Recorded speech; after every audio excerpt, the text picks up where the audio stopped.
Hey, it is a Tiki Technical Tuesday, the first of what will definitely be 2, maybe 3 episodes of lamp building. Last summer, I made this.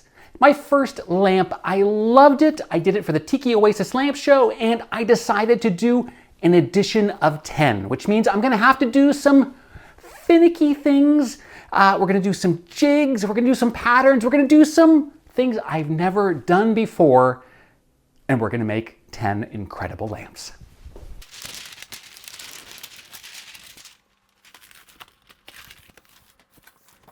Okay, so we made 1 lamp before, but we want to do 10 lamps now, which means I'm going to be repeating a lot of actions. And when it gets time to repeat things, that's when you want to have like a pattern, a path to follow when you're making things. Now, I have been thinking about this, well, for nearly a year on how I can reproduce this lamp efficiently and well and make the reproductions as great as the first one, and hopefully do it a little more efficiently. And I'll be using a lot of these patterns.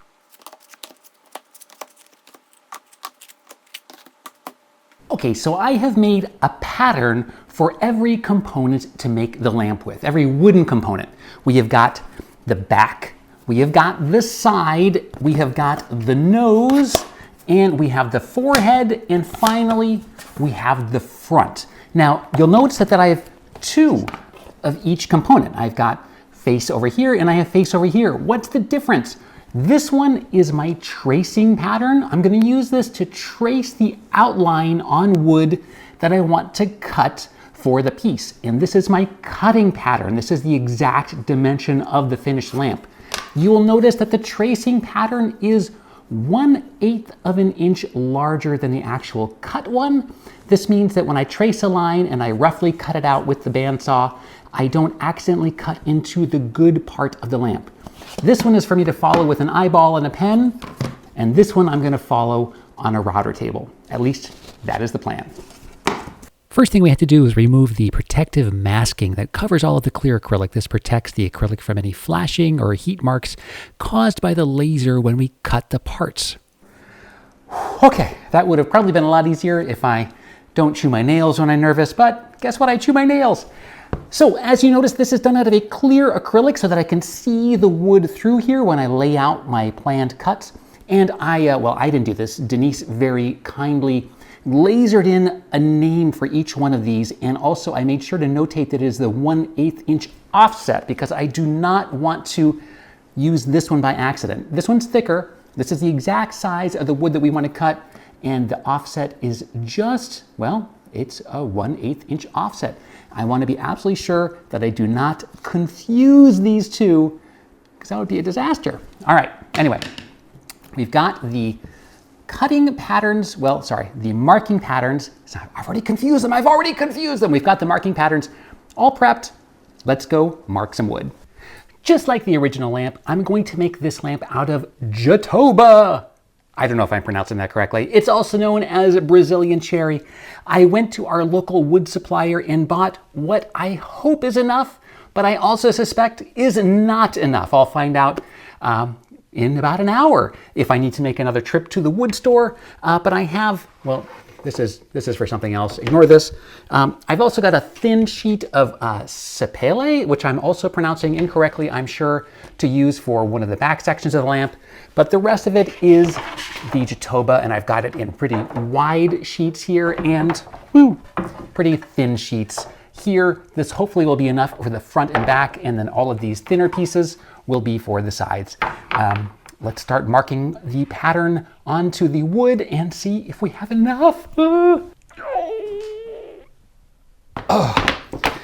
Okay, so Jatoba is very heavy and it's very dark. It's a dark wood, and I have been trying to figure out what the best way to mark my patterns is. So we will be taking these invisible looking patterns, putting them on here and tracing around them with something to make a marking that I can follow with a bandsaw. Now, I was going to use like a marker, but I am worried that maybe that ink might get in the way. Now, technically, we're going to be cutting inside of this line, so we won't see it. But I noticed that the wood shop that I bought this from uses a chalk marker. So I have this, it is a pica pen. Now this was a pencil, normal pica pencil. These are really great little pencils. And you can replace the normal graphite nib with a chalk nib that should show up really well on the dark wood. We'll try it. If I think this wipes off too easily, which I don't think it does, we'll switch to a marker, but I think this is the way that we're gonna go.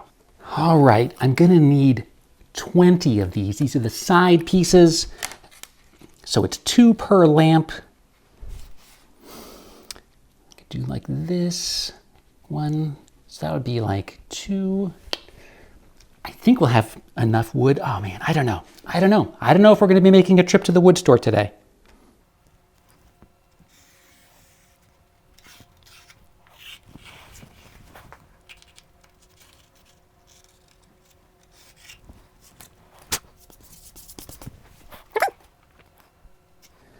I'm gonna number these as I go so that I can keep track of how many I've done. So that's 1. The nice thing about this shape is it stacks in pretty nicely.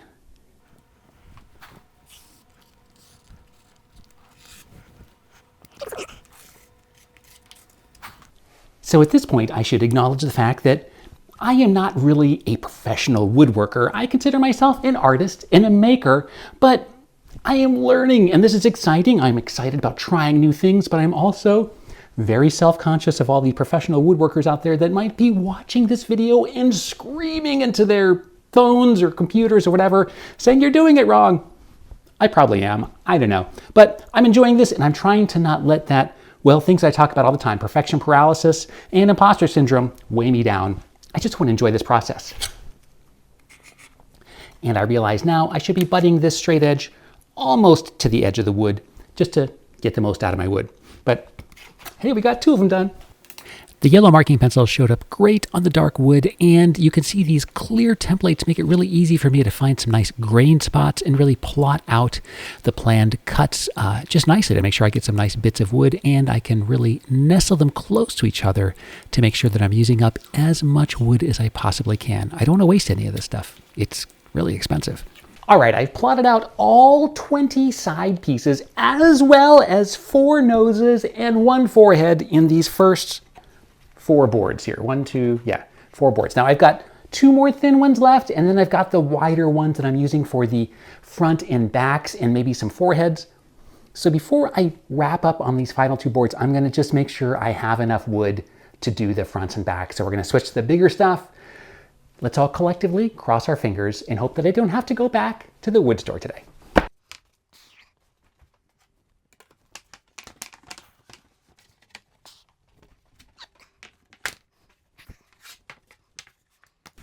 All right, let's see what we can get. These wider boards give me a lot more wiggle room when laying out the patterns. Not only are they wide enough to fit the face and the back pieces, they also have room for extra parts like noses and foreheads. All right, I have just plotted it out. We fit 2 of the fronts and 2 of the backs, plus 2 foreheads, and I think we're gonna get 1, 2, 3, maybe 4 or 5 noses on one board, which means we have enough wood. Well, oh my God, I hope I didn't just jinx it, but I think we've got enough wood here. Yeah, let's put the rest of the noses in, and then it's time to start breaking these down into smaller pieces and then using the next patterns that we made. As I lay this out, I am being very conscious of the wood pattern. I am using these clear templates so that I can look at the wood grain through the patterns before I lay it out to make sure that I'm getting really interesting bits of wood. Also, I'm setting these up in pairs so that when wood grain is very different, like the grain on this one is very different than the grain on this one, I want to make sure that I am bookending the pieces so that the front and the backs will come from the same board, just so that it kind of has like a homogeneous look to it. At least that's what I'm trying to do. So all of the pieces that we're doing, the sides have the most elaborate cuts in them. We do like this top pattern of engraving, and then I also cut a bunch of windows on the one side for light to shine through, and then a bunch of recesses on the other side. What I'm trying to say is these have the most chances for you to mess them up. So I'm going to not just make 1 set of extras. I think if I have room, I'm going to make several extras because I suspect that I will be messing these up. Especially since they're bookended, I have to make sure that I'm working on the right and left side. So let's just say I know I'm going to mess it up. Have I covered that enough? I'll be messing these up. We're making extras.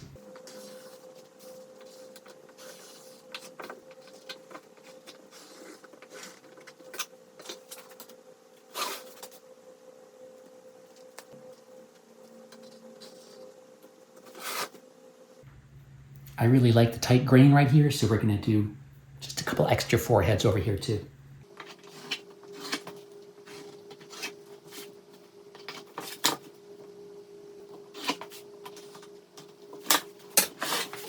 All right, that's it. I have got them all marked down.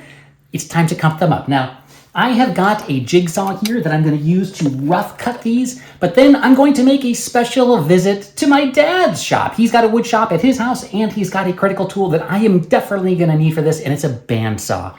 It'll just do a much better job with these long, straight cuts, and it's just a much more comfortable tool to use. So I will do the jigsaw, and then we will head on over there for bandsaw time. With this jigsaw, the main thing I'm trying to do is just make these boards a little smaller so that they're easier to handle when using the bandsaw.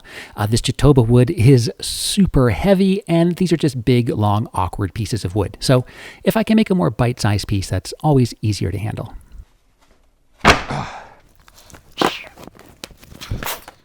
All right, we've got them all rough cut, and this looks like a lot of parts. I'm going to take these all into the truck and go over to my dad's shop and start cutting them down a much finer cut, getting as close as I can, if not right on top of that yellow line that we marked this morning. It's kind of an intimidating pile of wood here.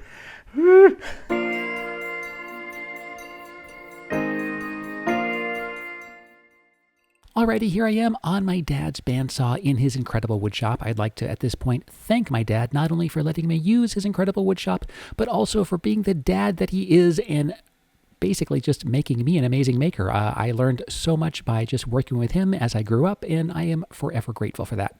Now, let's get to the cutting. So I started with the side pieces, well, because those are the pieces that we have the most of, and it's a relatively easy piece to cut, so I wanted to kind of get some practice in.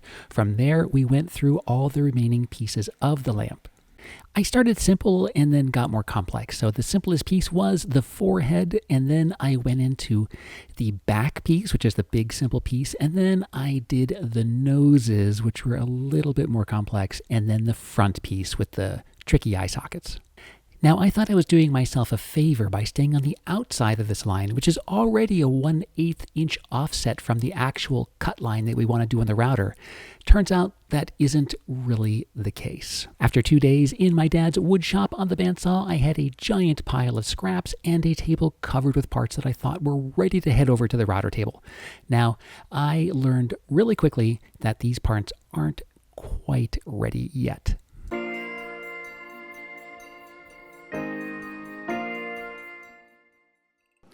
All right, it's like, I think a week later, it's Friday. It's been about a week since I have been doing anything with the lamps, and I gotta get you up to date because it's been a little dramatic. After cutting all the parts, I hopped onto this. It is a router table. A router is a tool that spins a bit very fast, much like a drill, but instead of cutting with the point of it, you're cutting also with the sides. A router table is that exact same spinning machine bolted to the bottom of a table, and the bit sticks through the top. Now, I'm using some giant bits here. This is a very powerful thing, and full disclosure, I have never used a router table. This whole thing is brand new. Now, I have seen videos of being done, so I thought that, sure, I could do it too, and it didn't go so great. Now, I didn't film it because I am terrified of filming my Now, I didn't film myself using the router table last weekend because, well, I'm superstitious about that. First time I use a tool, I don't want to do it on camera. But I'll just say this, it didn't go as well as I'd hoped. I will do a dramatic recreation of the events. Let's just say that I learned a lot, and what I learned was a little, well, I guess, I mean, it's not sad, but we've got a lot more work to do. As you recall, we cut all of these parts, 70 some odd parts on the bandsaw, and I cut them with a little bit of an extra wiggle room. I used these acrylic templates to give myself a 1/8 inch gap around the edge of the part, ending up like this. Now, what I learned is I was cutting, I thought, you know, I put this line 1/8 inch off.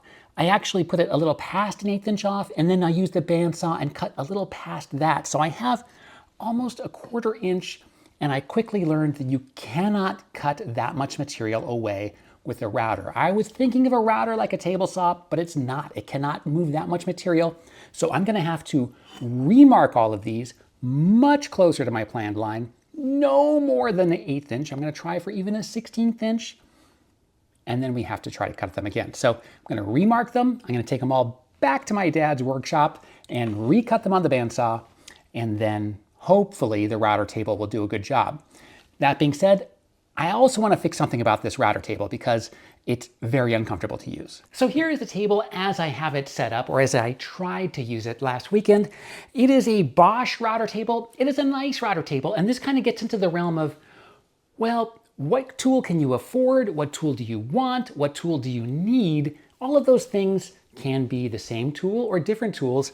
In this case, it's the first router table I ever bought, and while I was suggested that I get a fancier router table, a better built router table, I felt, you know what? I don't know enough about router tables. I'm afraid to invest that much. I'm gonna get a good router table, a good beginner router table, and that's what I got. I got this Bosch one. Now, it's not a full table. You're supposed to put this on top of another table. As you can see, it's 2 pieces like this. And I found that setting this even on my lowest work surface, it's an extremely uncomfortable height to work at. I feel unsafe. Holding boards with my arms up like this, it's just not going to work for me. So I want to make a small box so that this can sit lower at a comfortable height, something around here, maybe 38 to 40 inches high. Now, people build really fancy router table cabinets. I'm not gonna do that today. I am still learning how to use these tools. I'm gonna make a simple plywood box that will hold this up nice and sturdy, and then I can decide there, after using the tool for a while, how much fancier I want to build a base for this, or if I want to upgrade this tool to an even fancier router table. 45 minutes later, I had a much more comfortable base to put the router table on, and the height was perfect. Okay, so we've got the new router base finished. It's time to recut all these parts, and that means we're going to load up the truck and head to my dad's bandsaw, which I am eternally grateful for.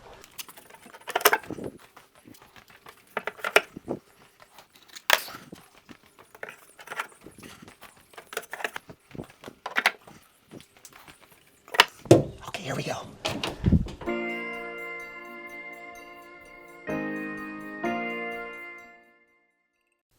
For this round of cutting, I marked everything using the exact same template that I would use on the router table. In other words, I wanted almost no offset, and I used a pencil that had a rather sharp point on it.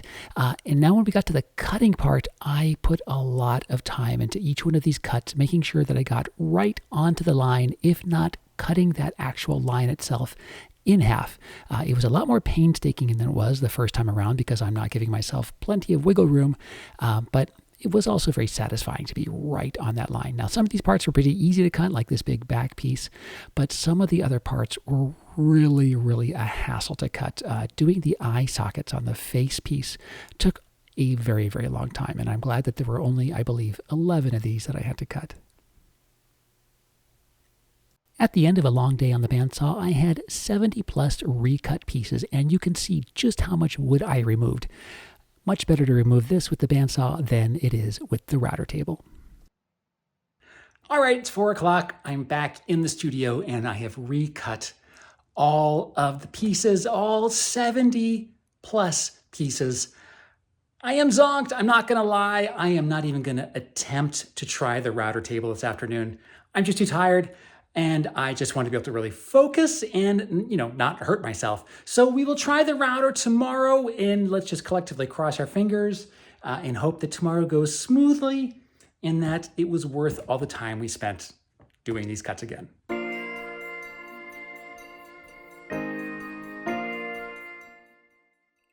All right, it's Wednesday, and Wednesday is router day. Now, I am not gonna film my first attempts because I am a bit superstitious about using power tools on camera, especially when I'm just learning how to do it. But I will talk a bit about bits. Now, I initially tried to use this bit from Bits and Bits Company. There's a 1/2 inch compression following pattern bit. I don't know the exact name for it. I'll put it up here. And it's a very fancy bit. Now, when everything went off the rails a couple of weeks back and it wasn't cutting as I envisioned it to cut, I reached out to the company right away and they called me back immediately with a lot of suggestions and recommendations. And the one thing they did say is, this bit is fantastic, but as a beginner, perhaps I should use this bit instead, which is an upcut following pattern bit thing. I'll also put the name up here. Now, it's called an upcut bit, meaning that as this spirals, as it's cutting, it's going to pull away from the thing. But it's actually, since we're putting in a router table, God, this is complicated. Watch some router table videos because I am definitely not a router table expert. I do know this, when this one spins, it will actually pull my piece down to the table as it cuts. These things will be spinning, and as that cut happens, it will scoop and pull down towards the tabletop, which should make the piece easier to control. At least that's what Bits and Bits Company said. They're in Oregon. I'm in Oregon. It was kind of cool. Anyway, I'm going to put this into the machine, and we're going to try to do some cuts. First things first, we're going to put that bit into the router table, and we're going to tighten it like mad so that it doesn't come loose while we're cutting, and we're going to carefully adjust its height. We want to make sure that the bearings are perfectly lined up with the acrylic template or pattern that we want to follow along to make the cut, and that the blade portion of the bit will be touching only the wood. At least that is the goal.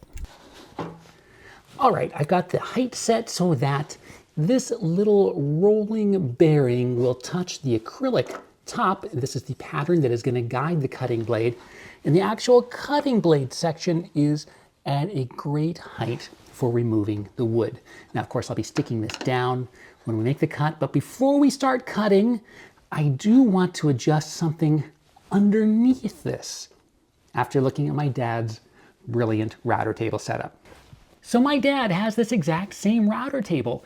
And of course, he being a brilliant engineer, he devised a way to control all the dust and mess that these things make. And he did that by enclosing this bottom area.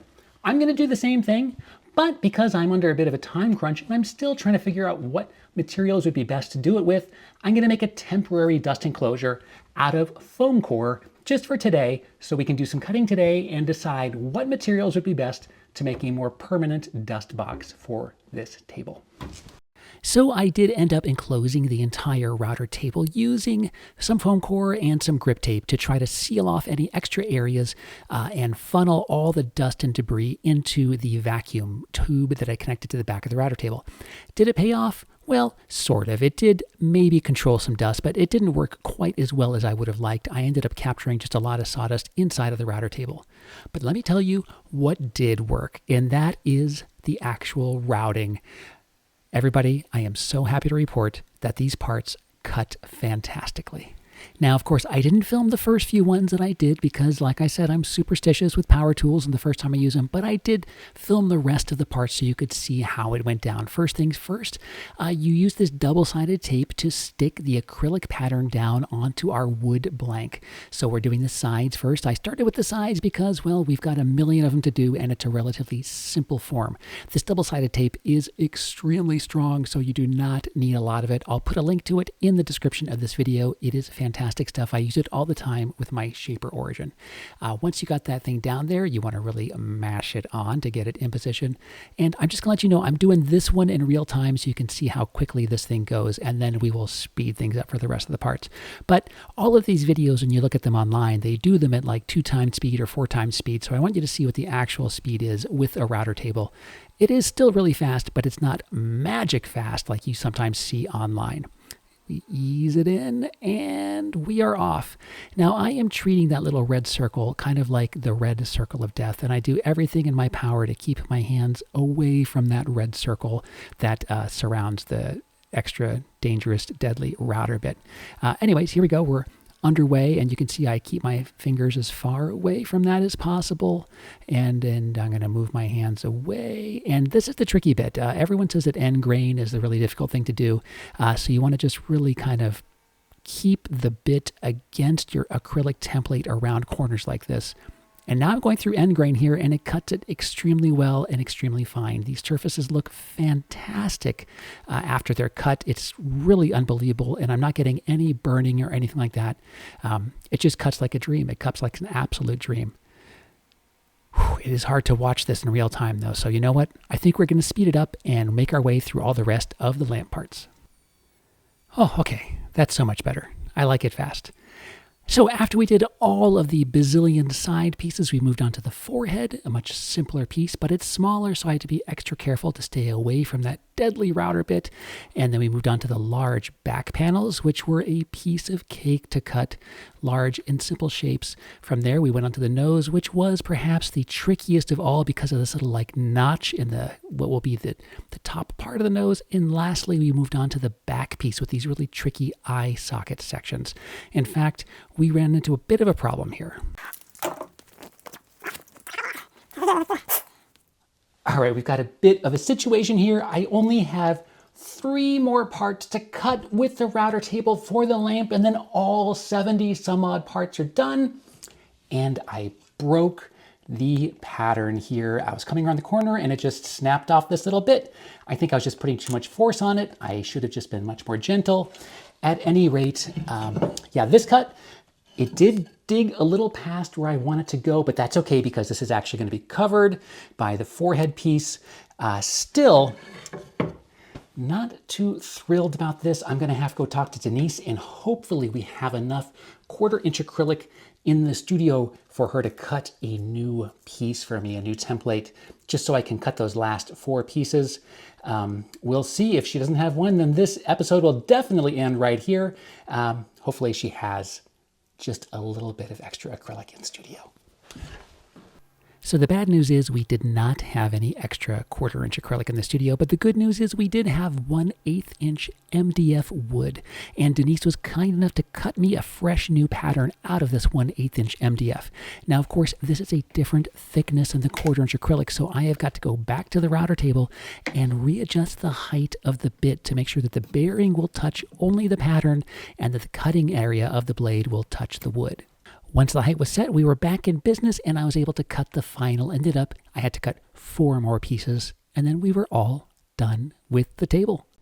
It worked! The MDF part saved the day, and I was able to finish cutting all of the pieces. We have a total of 73 lamp parts ready to go on to the next step. Now, did the MDF work as well as the acrylic? Not really.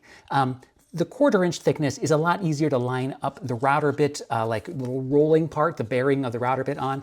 And the thin bits of this MDF I could see would start to get a little bit of wear, especially in the very sharp corners.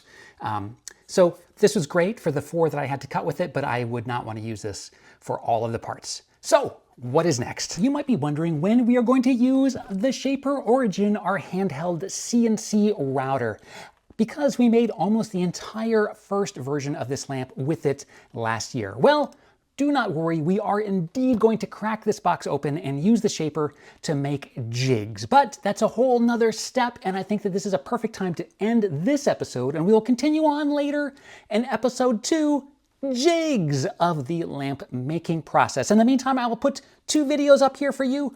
1, the old lamp video in case you haven't seen it yet, and 2, a video that YouTube recommends based on your likes and what you want to see.